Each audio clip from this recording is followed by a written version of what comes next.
नमस्कार, मैं पूनम शर्मा। स्वागत है आप सभी का हमारे इस खास कार्यक्रम ग्वार का गम में। तो दर्शकों, ब्लैक गोल्ड काला सोना यानी ग्वार राजस्थान के हर एक किसान और कारोबारी की पहली पसंदीदा ट्रेड कमोडिटी ग्वार है। ग्वार जो एक समय कैटल फीड के काम आती थी, कॉमर्शियल यूज शुरू होने के बाद इसके दिन ही बदल गए हैं। ग्वार सीड से बनने वाले ग्वार गम का सबसे ज्यादा यूज क्रूड को निकालने में होता है, लेकिन इसका उपयोग रोजमर्रा के अनेक फूड आइटम में भी होने लगा है और ये बढ़ता ही जा रहा है। एक जमाने में बेहद मामूली कीमत पर बिकने वाले ग्वार ने ऐतिहासिक भाव 30,000 रुपए क्विंटल बनाया था। किसी ने सपने में भी नहीं सोचा था कि ग्वार इतना महंगा बिक सकता है, लेकिन अब ये 4,000 क्विंटल से भी नीचे बिक रहा है। तो हर कोई सोचने पर मजबूर है कि किस गम में ग्वार की हालत इतनी खराब हो गई। ग्वार गम बनाने वाली फैक्ट्रियां क्यों बंद पड़ी हैं? कब आएंगे ग्वार और ग्वार गम के अच्छे दिन? ग्वार के इन्हीं हालात को लेकर एक खास कार्यक्रम ग्वार का गम में आपका स्वागत है। और हमारे इस कार्यक्रम ग्वार का गम में हमारे साथ जुड़ रहे हैं गेस्ट कमोडिटी बाजार विशेषज्ञ पुखराज चोपड़ा, अनिल शर्मा, शरद आचार्य और फर्स्ट इंडिया न्यूज के बिजनेस एडिटर कमल शर्मा।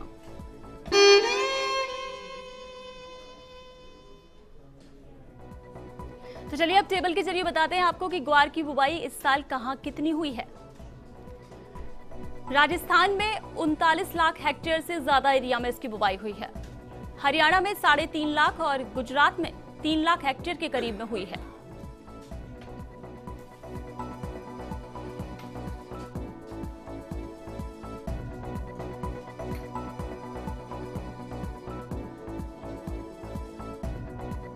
तो ये वो आंकड़े हैं ग्वार की बुवाई के जो हम आपको बता रहे हैं। 2015-16 में राजस्थान में कितनी बुवाई हुई, 2014-15 में आंकड़ा क्या था, वैसे ही हरियाणा और गुजरात के भी आंकड़े आपके सामने हैं।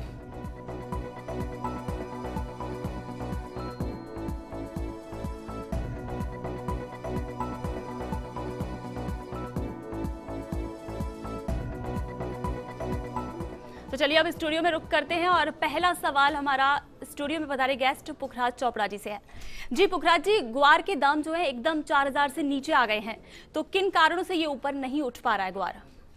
देखिए, जो फॉरेन की डिमांड थी वो इतनी ज़्यादा कमज़ोर रहेगी जिसकी उम्मीद नहीं थी जी। और डिमांड कम रहने के पीछे मुख्य वजह थी कि जो अमेरिका 2.5 लाख बैरल तेल का उत्पादन कर रहा था वो पहले 9.5 लाख बैरल करने लग गया था, जिससे तेल की वहाँ खुदाई हुई और गम के भाव 1 लाख रुपए के करीब पहुँच गए थे और ग्वार के 30,000 पहुँच गए थे। उसके बाद से एकदम से कुओं की खुदाई बंद हो गई, क्रूड के भाव नीचे आने शुरू हो गए। ऐसे में ग्वार के भाव गिरते चले गए और इस हद तक गिरते चले गए जिसकी उम्मीद न तो किसानों को थी और न व्यापारियों को थी।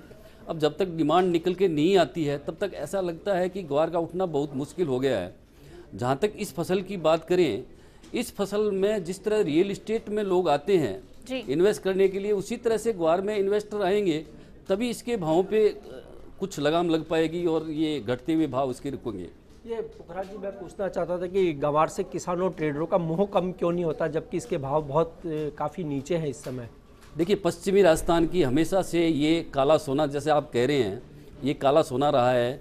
पश्चिमी राजस्थान के किसानों को, व्यापारियों को और मिलर्स को जब तक ग्वार में पास में नहीं हो तो उसे चैन से सोना भी नहीं आता है। तो ऐसे में हर घर में ग्वार का कुछ न कुछ मात्रा पड़ी रहती है और ग्वार से उनका लगाव है। तो ग्वार के ट्रेड से लगातार लगाव बना रहेगा। कुछ भूमि की संरचना ऐसी है कि जिसमें ग्वार आसानी से पैदा हो सकता है, इसमें दवाइयाँ नहीं लगती, ज़्यादा इसमें बीमारी नहीं लगती और आसानी से 3-4 बरसात में ये ग्वार पैदा हो सकता है, इसलिए रुझान है वो ग्वार की तरफ बना रहता है। पुखराज जी, ग्वार सीड का भविष्य क्या है? ग्वार सीड का भविष्य मैं देखता हूँ कि ये रियल इस्टेट की तरह चलना चाहिए कि 7-8 साल तक लगातार इसकी फसल खराब नहीं होती है। ऐसे में इसको यदि निवेशक आ जाएंगे, यदि लेके इसको रखेंगे ये सोच के कि कभी 5 साल में 7 साल में मौका आ जाएगा, तो फिर ग्वार के भाव भी गिरने रुकेंगे और इसके नए परचेजर भी पैदा हो जाएंगे और तब तक हो सकता है कहीं क्रूड सेक्टर में डिमांड आ जाए और क्रूड जोन में इसकी डिमांड आ जाए। अभी तो सिर्फ फूड जोन में डिमांड है, तो उसकी भरपाई करने के लिए ग्वार बहुत ज़्यादा है। ये जो इसका जो कोरमा जो प्रोडक्ट अब काफ़ी चल रहा है जी, तो कोरमा को लेकर के आप क्या कहना चाहेंगे? क्योंकि गम में जहाँ डिमांड नहीं, वहाँ कोरमा ने काफ़ी इंडस्ट्री को सहारा दिया था। जी, कोरमा ने रिकवरी दी है और कोरमा की वजह से ही ग्वार के भाव टिके हुए हैं। 2.75 का रेशियो चलता था ग्वार और ग्वार गम में, वो रेशियो गिर के 2.07 के आसपास आ गया है। इसकी वजह यही है कि कोरमा और चूरी की डिमांड ठीक है। चूरी भारतीय स्तर पे बिक जाती है, कोरमा की फॉरेन में डिमांड है। कोरमा प्रोटीन के रूप में अमेरिका में या दूसरे यूरोपीय देशों में पसंद किया जाने लगा है और कोरमा की लगातार जो एक्सपोर्ट है वो बढ़ते जा रहा है और कोरमा की डिमांड बनी हुई है, इसलिए कोरमा के भाव नहीं टूट रहे। आज हम कह सकते हैं कि ग्वार के जो भाव स्टेबल हैं वो थोड़ा बहुत कोरमा के पीछे ही हैं, गम के पीछे नहीं है। हमारे स्टूडियो में शरद आचार्य जी भी मौजूद हैं जो टेक्निकल इस चीज़ के बहुत जानकार हैं।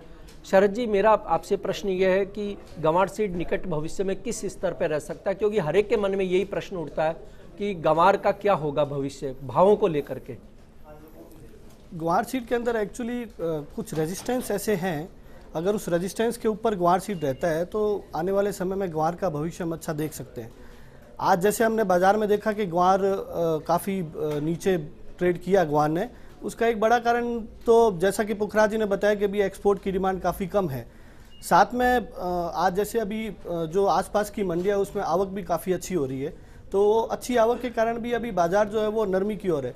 लेकिन लॉन्ग टर्म के लिए अगर अपन बात करें तो अपन को 3573 का जो एक सपोर्ट लेवल है ग्वार का बहुत अच्छा, वहाँ पे उस भाव के ऊपर में ग्वार अगर ट्रेड करता है तो ऊपर अच्छे ग्वार के प्राइस अपने को देखने को मिल सकते हैं। यदि शरद जी कोई 6 महीने या साल भर के लिए इसमें इन्वेस्टमेंट करना चाहे अगली फसल के आने तक, उसे क्या करना चाहिए? मेरा ये मानना है कि ग्वार का जो निचले लेवल है 3400 के जो स्तर से हैं उस स्तर का एक स्टॉप लॉस मेंटेन करना चाहिए और इन भावों के स्टॉप लॉस के साथ ग्वार में अभी बाइंग की जा सकती है। लंबे समय के लिए 1 साल के अंदर हम लोग इसमें 4200 4300 तक के टारगेट देख सकते हैं। हमारे साथ स्टूडियो में अनिल शर्मा जी भी हैं जो डायरेक्टर है गंगानगर कमोडिटीज के। अनिल जी, गंवार गम फैक्ट्रियों पे ताले लगे हुए हैं, इसकी मुख्य वजह क्या है कि इंडस्ट्री के इतने बुरे हालात हुए? कमल जी, जैसे कि अभी पुखराज जी ने बोला है, शरद जी ने बोला है और आप लोग अभी जो टेबल आप लोगों ने दिखाई है उस सबको देखते हुए मैं आपको एक चीज़ बताऊं कि 2012-13 में आप जब देखेंगे कि ग्वार के भाव 30,000 हो गए थे और गम के भाव जो है 1 लाख रुपए के आसपास पहुंच गए थे, उस समय क्रूड ऑयल के भाव $150 के आसपास में थे। आज के तारीख में क्रूड ऑयल के भाव जो है करीबन $40 के आसपास में है और आप ये देखें कि कॉस्ट ऑफ प्रोडक्शन जो है उस समय जो था आज की तारीख में भी करीबन वही है और 2-4% क्रूड कॉस्ट ऑफ प्रोडक्शन जो है बढ़ा ही होगा, कम नहीं हुआ है। आप यूँ समझें कि एक समय में ऐसे हालात थे कि लोग बाग ये कहने लगे थे कि ग्वार के भाव जो है यहाँ से 30,000 की जगह पे अब 50,000 हो जाएंगे, फिर हो सकता है कि 80,000 भी हो जाएं, जो कि उस समय ग्वार का गम के भाव जो लाख रुपए थे वो ऐसा कहा जाने लगा था कि ये 1.5 लाख रुपए या 2 लाख रुपए भी पहुँच सकता है। ये इसको ब्लैक गोल्ड भी इसीलिए कहा जाने लग गया था। और उस समय और आज के तारीख में फ़र्क ये हो गया है कि उस समय लोगों ने नई नई फैक्ट्रियाँ लगाई, वो उन फैक्ट्रियों को लोन लेके भी लगाया और एक्सपोर्ट अब जो है क्रूड ऑयल के भाव कम हो गए। क्रूड ऑयल की स्थिति ऐसी है कि क्रूड ऑयल में जो ग्वार गम जो है वो इंडिया से मेनली एक्सपोर्ट होके वहाँ पे पहुँचता है ह्यूस्टन में, और स्थितियाँ ऐसी है कि गम का जितना प्रोडक्शन होता है उसका 70% अभी एक्सपोर्ट होता है। जी बिल्कुल अनिल जी, और अब हम टेबल के जरिए दर्शकों को बताते हैं कि ग्वार का उत्पादन इस साल 1.25 से 1.5 करोड़ बोरी होने का अनुमान है और ये उत्पादन पिछले साल 1.25 करोड़ बोरी के करीब रहा था।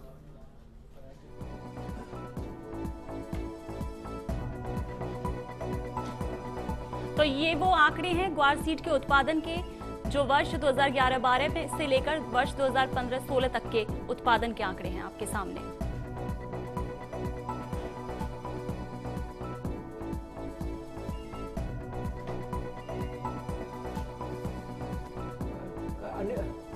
जी अनिल जी, आपने ये जो गंवार गम फैक्ट्रियों के ताले लगने की मुख्य बात कही, तो उसकी और कोई वजह थी कि जैसे क्रूड के दाम काफ़ी टूटे हैं, तो क्रूड ने इस पे कितना इम्पैक्ट किया या अब क्या भविष्य लगता है कि क्रूड किस स्तर पर आए कि इंडस्ट्री के हालात सुधरे? ने तो बहुत ज़बरदस्त इस पे इम्पैक्ट किया ही है, पर इसके साथ में मैं एक चीज़ जरूर कहना चाहूँगा कि आज के तारीख में ग्वार गम इंडस्ट्री वाले R&D पर, रिसर्च एंड डेवलपमेंट पे बहुत कम पैसा खर्च करते हैं।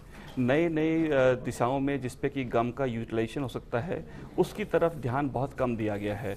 इस पे एक बहुत ज़बरदस्त काम करने की ज़रूरत है। ग्वार गम जो है इंडिया के लिए एग्री कमोडिटी में सबसे ज़्यादा फॉरेन करेंसी अर्न करने वाली कमोडिटी है। इसके ऊपर पे ध्यान देने की बहुत सख्त ज़रूरत है, तभी जाके इसकी स्थिति सुधरेगी। और राज्य सरकार को भी इस तरफ ध्यान देना चाहिए कि किस तरीके से ग्वार गम इंडस्ट्रीज़ को रियायत दे सके, किन हालातों में इनको सहायता पहुंचाई जा सके कि ये एक्सपोर्ट करने की तरफ इसकी तरफ अपना कदम बढ़ाए।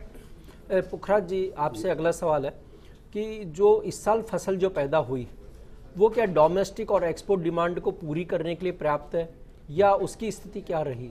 जी देखिए, ये जिस तरह की अभी डिमांड है उसके हिसाब से तो ये एक्सेस है ग्वार की पैदावार।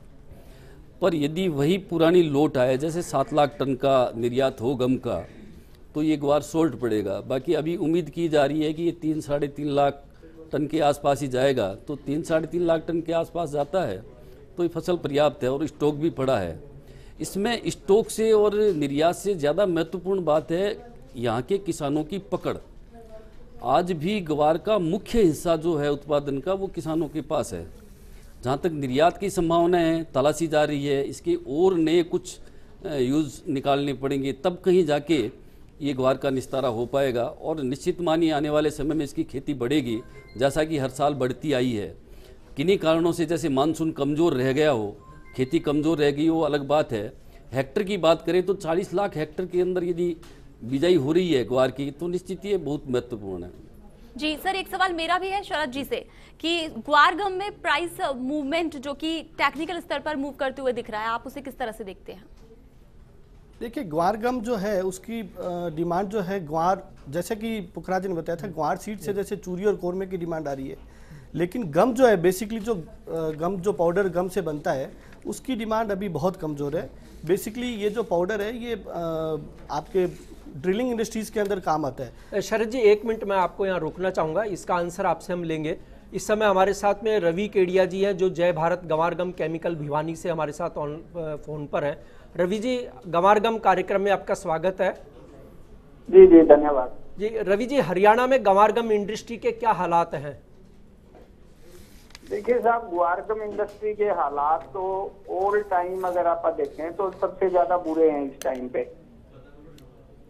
जी, कि कितनी फैक्ट्रियां वहाँ चालू है या कितनी हरियाणा में इंडस्ट्री में अभी डिमांड बहुत ज्यादा कम होने के कारण प्राइसेस इसमें बहुत ज्यादा डाउन आ गए हैं जी। और इस कारण से ग्वार गम की जितनी इंडस्ट्री जो कि पिछले 2-3 सालों में डिमांड ज्यादा होने के कारण हरियाणा में टोटल आप ये मान के चलो भी 80-85 फैक्ट्रियां अभी टोटल लगी थी जो पिछले 2-3 सालों में, उसमें आप मान के चलो भी 20% से ज्यादा अभी ऑपरेशन में इंडस्ट्रीज नहीं है। 80% फैक्ट्रियां बंद पड़ी है। अच्छा रवि जी, जो फैक्ट्रियां वहाँ चल रही है क्या वो फुल कैपेसिटी पे काम कर रही है या कितनी कैपेसिटी को काम में ले रही है? जो चल रही है वो भी कम कैपेसिटी पे चल रही है जी, क्योंकि अभी मार्जिन इसमें है नहीं। प्राइसेस डाउन आने के कारण, डिमांड लो होने के कारण जो चला भी रहे हैं वो भी विदाउट मार्जिन इसमें लॉस में ही फैक्ट्रियां चला रही हैं जी। अच्छा, तो ऐसे कौन से प्रयास होने चाहिए कि इस इंडस्ट्री के अच्छे दिन आ जाए? इंडस्ट्री के अच्छे दिन आने के लिए देखो जी, गवर्नमेंट लेवल पे इस पे एक तो प्रयास सबसे पहला ये होना चाहिए भी इसमें कोई ऐसे नए फील्ड इसमें इजाद किए जाए भी जिससे कि इसकी डिमांड बढ़े। डिमांड अगर बढ़ेगी तो फिर जितनी क्रॉप अभी जितना इसमें सोविंग हो रही है, जितनी क्रॉप हो रही है उतनी क्रॉप की अगर इसमें डिमांड रहेगी तो फार्मर को भी अच्छा प्राइस मिलेगा, इंडस्ट्रीज भी अच्छी तरह से चलेगी। तो उसके लिए गवर्नमेंट लेवल पे इस पे एफर्ट्स होने चाहिए भी ये कोई इसमें नए फील्ड्स में नए इसमें कहीं इसमें इसकी कंजम्पशन को देखा जाए कि ग्वार गम कहाँ का यूज हो सकता है। जी जी बिल्कुल रवि जी, तमाम जानकारी दर्शकों को देने के लिए शुक्रिया। तो फिलहाल यहाँ रुकेंगे ब्रेक के लिए, लेकिन ये चर्चा ग्वार गम कार्यक्रम में जारी रहेगी। बने रहिए हमारे साथ।